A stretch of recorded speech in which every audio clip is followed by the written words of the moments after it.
Ito pala may price na yun. Sabi mo magkano yan? Medyo humang. 25, magkano yung pag-convert? Dalawang lapad mahigit. Ano naman, 25 eh. Madalang lapad talaga eh.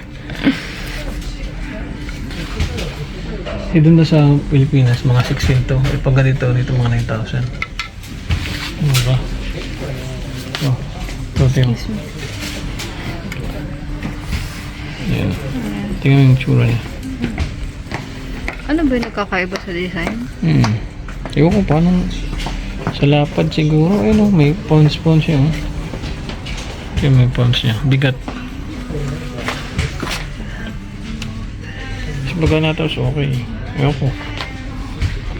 Tingnan mo yung bigat niya tsaka yung price. Ano po to? Sa bola ng tennis yan guys. Ito 22. Ito ganda oh. Ayun yung bigat niya. Video ni Mang. Hindi niya sinabi ka rin kung anong size ng bilog. May sizes ng ano. Bilog-bilog eh. Yonex. So far, ayun yung mas mahal. Ay, pinakamahal. Oh, so far. Ito, 25 na. Yung pinaka Mahal. mahal.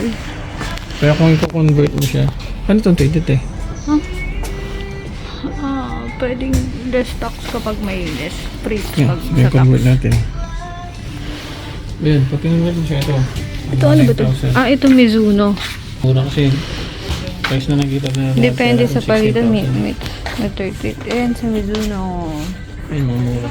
Gosen. Bilis ko nung bigyan mo para Wilson. makikita yung price. Gosen. Ito may Yonex pa dito. Ito, may Onyx. Mura mo siya. Ito mala. Ayun, laki. Tennis na yun eh. Ay, tennis na ba yan? Ito, may Onyx mo. Yan, pambata. Kaya nga inano yung mga sizes eh.